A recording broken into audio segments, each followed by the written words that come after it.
دا یو طالب وایي د پنجپیریانو تاریخ که مختصر راته بیان ګوره پنجپیریان چې دي د دې اشاعة التوحید و سنت په نوم باندې چې کومه ډله ده د دې مؤسس سید عنایت الله شاه بخاري دی یو بیان کې مانا عطا الله شاه ویلی شوی دی عطا الله شاه نه دا لوی عالم عطا الله شاه رحمه الله عنایت الله شاه عنایت الله شاه بخاري دی او دا عنایت الله چې چېرته یي دنه فتنې خپرېږي تحریک خاکسار دا یوه فتنه ده د دې د مشر نوم عنایت الله مشرقي دی د بریالویانو یو مناظر دی د هغه نوم عنایت الله دی د لامذهبو مشهور مناظر مخکې تیر شوی دی عنایت الله اثري او د دې پنجپیریانو د فتنې بنیادګزارم عنایت الله شاه چې عطا الله رانه ونه ویلی شي عنایت الله شاه بخاري دغه دی نو ګوره عنایت الله شاه بخاري دا گجرات مرکزی امیر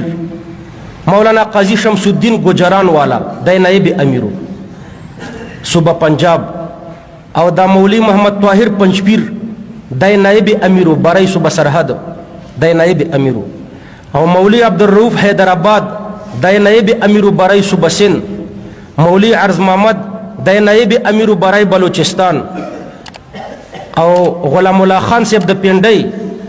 دا ناظم اعلاو او نائب ناظمی مولی محمد یوسف خانو دام راویل پنډۍ کیو او خزانچی حاجی فیروز الدین نومیدو بس دغه یو اته فتنهګر و دا د فتنې بنیاد دوی کې خودو مشر سید عنایت الله شاه بخاري او د دې ظهور داسې وشوخه مختصر درته وایم دا فتنه 1955 کې را پیدا شوه په جامعه خیر المدارس ملتان کې د دستاربندۍ جلسه وه ملتان کې په دې جلسه کې عنایت الله شاه مماتی دا چا چې د دوی بنیادي خی دی په سټیج باندې اول وار خپل عقیده بیان کړه او د حیات النبی نه انکار وکړو چونکې عوام دیوبندیانو او د مماتیت د دې نوې عقیدې نه ناخبره نو عوام په دې جلسه کې ډېر خفه شو او یو د بل سره خبرې شروع کړې چې دی خو وایي چې پیغمبر علیه السلام په قبر کې مړ دی نو چې کله دا تشویش په عوامو کې خپور شو نو یو دو علماو مولانا خیر محمد جالندری رحمه الله او مولانا محمد علی جالندری رحمه الله مولانا خیر محمد جالندری رحمه الله د مولانا محمد علی جالندری ته حکم وکړو چې د عوامو دا پریشانی ختمه کی نو هغه پاتېدو په ډېر سخت علمي انداز باندې تقریر وکړو او په عنایت الله شاه بخاري عنایت الله شاه بخاري مماتی په دې سخت ردونه وکړو مولانا محمد علی جالندری کله چې د عنایت الله شاه په اور باندې اوبه واوښتې نو د خپلو حوارینو سره د جلسې نه پاڅېدو او د دې په ځای چې په خپلو خبرو نظر ثاني وکړي نو دا مسئله د خپل عزت مسله وګرځوله کله چې سړی عزت کې راشي نو یو مسئله د خپل عزت مسله وګرځوي نو بیا وایي په هره جلسه او په هره جمعه کې همدا مسئله د خپلو تقریرونو مرکزي نقطه ګرځولې وه هر ځای کې به یې په همدې خبرې کولې چې پیغمبر علیه السلام قبر کې مړ دی او بس د اختلافاتو بازار دې ځای نه ګرم شو چې کله د اختلافات شروع شو عنایت الله شاه یو طرف ته د اته قسمه درته ذکر کړه بل طرف ته خیر محمد جالندری رحمه الله او مولانا محمد علی جالندری دوی به بیانونه کول هغوی به پیردونه کول خو جلسې او جلوسونه او اختلافات ګرم و نو د خیر المدارس په ملتان کې د دې جامعې د طرف نه د افهام او د تفهیم یو اجلاس جوړ شو او د دیوبند غټ غټ اکابر یې راوغوښته عنایت الله شاه مماتی راوغوښته ډېر یې پوه کړو لیکن عنایت الله شاه د دې په ځای چې د دیوبند مسلک ته رجوع وکړي نور یې مور واخیستو دا اجلاس بې نتیجې ختم شو نظریاتي جنگ شروع شو د دیوبندیانو په نمایندګۍ مولانا محمد علی جالندری رحمه الله او یو بل مولانا صاحب مولانا لال حسین اختر رحمه الله دې دواړو مقابله کوله د دې عنایت الله شاه بخاري بیا په 1960 کې مولانا احمد علی لاهوري نوم خو موریدلی دی دا لوی ولی الله د صلح دپاره یو اجلاس جوړ کړو او دې اجلاس دی د دیوبندیانو د دې مماتیانو غټ غټ علما راوغوښته. دا اجلاس مشورتي و، لیکن مماتیان خو ډېر بېغیرته خلک دي، نو په عوامو کې دا مشهوره کړه چې لاهور کې مناظره ده احمد علي لاهوري صاحب سره، او پوسټر یې چاپ کړي لاهور چلو لاهور چلو. چې د عوامو هجوم ډېر شو نو دا د صلح کوشش هم ناکام شو.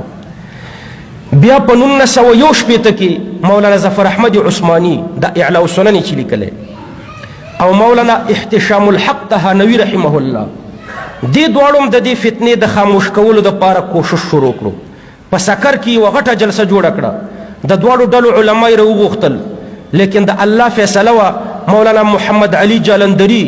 د حکومت د خوا نه د ده د ګرفتارۍ وارنټ جاري شوی و. بیا مولانا ظفر احمد العثماني او مولانا احتشام الحق د خپل سهولت دپاره د دواړو ډلو نه په کتابتي شکل باندې خپل موقف وغوښتلو. مولانا محمد علي او مولانا لال اختر ورولېږلو، لیکن عنایت الله شاه مماتی ګجراتي د په کتابتي شکل د خپل موقف د لیږلو نه انکار وکړو. دا خو درته بیانوم که نه، د پنجپیرانو تاریخ مختصر شان بیان که لګیا یم که.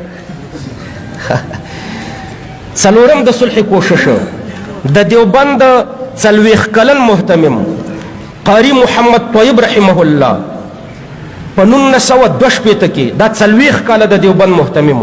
پاکستان ته راغلو او د دې فتنې د خاموش کولو کوشش وکړو. د عنایت الله شاه بخاري او د مولانا غلام الله خان په پینډۍ کې د قاری طیب سره ملاقات وشو. قاری طیب ورته د دې اختلافاتو نه شکایت وکړو چې تاسو هم دیوبند ته ځان منسوبوئ، او مولانا محمد علي او لال اختر رحمهم الله دویم ځان دیوبند ته منسوبوئ، نو تاسو دیوبند بدناموئ. دوی ورته د دې اختلافاتو د خلاصولو وړاندیز وکړو او ورته ویل چې موږ نږدې و بیخي په څنډه ولاړ یو، د دیوبند نه نور خلک خارجوي او د اهل سنت نه هم خارجوي، نو ته کوشش وکړه چې دا مسله حل شي. قاری طیب صاحب د دې دواړو پنجپیریانو سره چې ملاقات کړی، عنایت الله شاه او غلام الله خان د پینډۍ، قاری طیب صاحب دا موقع غنیمت وګڼله. په 1962 د جون په 22 په پینډۍ کې یو اجلاس راوغوښتلو او داسې مضمون یې ولیکلو. قاری طیب صاحب د وفات نه وروسته په عالم البرزخ کې د نبی کریم صلی الله علیه وسلم د جسد اطهر سره د روح د تعلق په وجه جسد اطهر ته حیات حاصل دی، چې د دې حیات په وجه د روضې مبارکې په خوا کې د حاضرینو صلات او سلام اوري. دی ولیکل او په دې باندې قاری طیب صاحب هم دستخط وکړو، مولانا محمد علي جالندري صاحب هم پې دستخط وکړو، مولانا غلام الله خان د پینډۍ هم پې دستخط وکړو، او قاضي نور محمد هم پې دستخط وکړو. دا دوه مماتیانو دوه دیوبندیان دوی پې دستخط وکړو. عنایت الله دې اجلاس ته رانغلو، عنایت الله مماتی. بیا دې دستخط کوونکو حضراتو عنایت الله ډېر پوه کړو، لیکن هغه په خپل ضد ټینګ پاتې شو او په دې مضمون باندې د دستخط نه انکار وکړو. دا اوس خضر حیات وایي که نه، وایي دا دستخط داسې و لکه په حدیبیه کې چې پیغمبر علیه السلام رسول الله وران کړو، محمد ابن عبدالله یې ولیکلو. رسول الله وران کړو چې ولیکل محمد ابن عبدالله. وایي دا دستخط داسې دستخط د دې حیثیت دا و، حالان کې ګوره څومره بونی بعید دی.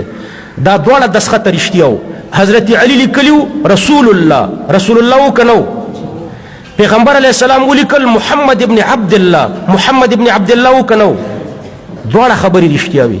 زه اوس خضر حیات ته وایم چې دلته هم دا دواړه رښتیا وي چې پیغمبر مړ هم دی او ژوندی هم دی. دا دستخط کې خو یې دا لیکلي چې دا جسد یې ژوندی دی، نو که دا د محمد ابن عبدالله په شان رښتینې خبره وي نو خو بیا ټیک ده که نه، خو رښتینی دستخط یې کړی دی چې دا جسد د پیغمبر علیه السلام په قبر کې ژوندی و. کله چې عنایت الله شاه ګجراتي مماتی د دستخط نه انکار وکړو، نو ګوره دوه مماتیانو خو دستخط کړی و، یو غلام الله او یو قاضي شمس الدین. نو دوی بیا د خپلو ملګرو سره یو ځای قاری طیب پسې ورغلل